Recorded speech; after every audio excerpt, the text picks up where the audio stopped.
की नसबंदी करत असताना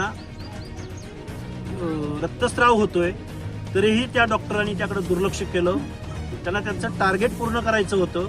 साताऱ्याचे डॉक्टर अनिल कदम नावाचे सर्जन 105 किलोमीटर प्रवास करून पुणे जिल्ह्यामध्ये येतात. एका दिवसात विक्रमी 97 शस्त्रक्रिया करतात आणि त्या 97 शस्त्रक्रियापैकी रंजना केसकर नावाच्या एका मेंढपाळाच्या लेकीचा मृत्यू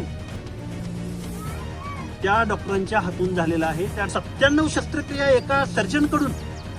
घरात 2 लेकरं आहेत, एक 7-8 महिन्याचं लेकरू आहे, एक 1.5 वर्षाचं लेकरू आहे. आज त्यांचा संसार उघड्यावर आलेला आहे. या रंजना केसकरचा जो बळी गेलाय, या बळीची जबाबदारी घेणार कोण? या महाराष्ट्राचे मुख्यमंत्री घेणार का या महाराष्ट्राचे आरोग्यमंत्री घेणार? तर गोरगरिबाच्या, सर्वसामान्यांच्या, मेंढपाळांच्या, लेकीबाळींच्या जीवाची किंमत या सरकारला आहे का? आज दौंड तालुक्यातल्या खोरं या गावामध्ये आलोय. इथं मेंढपाळांची वस्ती आहे. इथं रंजना केसकर नावाच्या एका 22 वर्षीय तरुणीचा बळी या महाराष्ट्राच्या आरोग्य विभागानं घेतलाय. या महाराष्ट्राच्या जे काही आरोग्याची काही सिस्टीम आहे, व्यवस्था आहे, त्या व्यवस्थेने तिचा बळी घेतलेला आहे. त्याचं कारण असं आहे, अख्ख्या पुणे जिल्ह्यामध्ये नसबंदीच्या शस्त्रक्रिया करण्याचं टार्गेट आहे आणि हे टार्गेट पूर्ण करण्यासाठी पुणे जिल्ह्याला एक सर्जन भेटत नाही आणि तो सर्जन साताऱ्याहून त्यांना मागवावा लागतो. तर साताऱ्याचे डॉक्टर अनिल कदम नावाचे सर्जन 105 किलोमीटर प्रवास करून पुणे जिल्ह्यामध्ये येतात आणि दिवसभरामध्ये 4-5 ठिकाणी परत 70-75 किलोमीटरचा प्रवास करून एका दिवसात विक्रमी 97 शस्त्रक्रिया करतात आणि त्या 97 शस्त्रक्रियापैकी रंजना केसकर नावाच्या एका मेंढपाळाच्या लेकीचा मृत्यू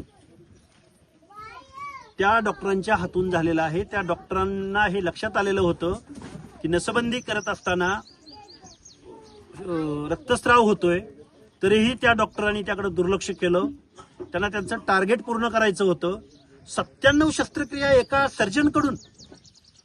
मला वाटतंय महाराष्ट्राच्या आरोग्य खात्याचा सत्कार करावा का यांना काय करावं, हा प्रश्न आमच्यासारख्या कार्यकर्त्यांना पडलाय.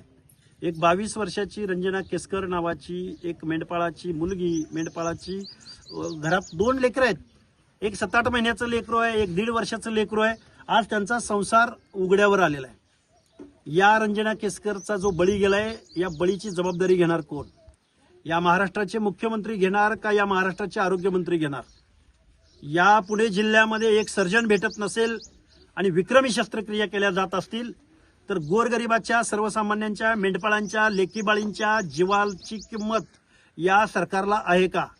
एका बाजूला आरोग्य खात्यावर आम्ही हजारो कोटी रुपये खर्च करतोय, अशा शेखी मिरवणारे या महाराष्ट्राचे मुख्यमंत्री, उपमुख्यमंत्री. दुसऱ्या बाजूला एका मेंढपाळाच्या मुलीचा मृत्यू झालाय, याची जबाबदारी कोण घेणार?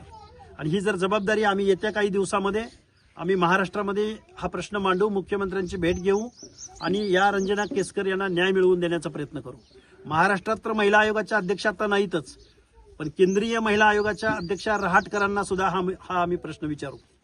देशाच्या तिजोरीमध्ये 15% GST भरणाऱ्या प्रगत आणि पुरोगामी महाराष्ट्रामध्ये रंजना केसकरचा आज बळी गेलाय. या बळीची जबाबदारी कोण घेणार? आणि त्यांचा कुटुंब आज रस्त्यावर आलंय.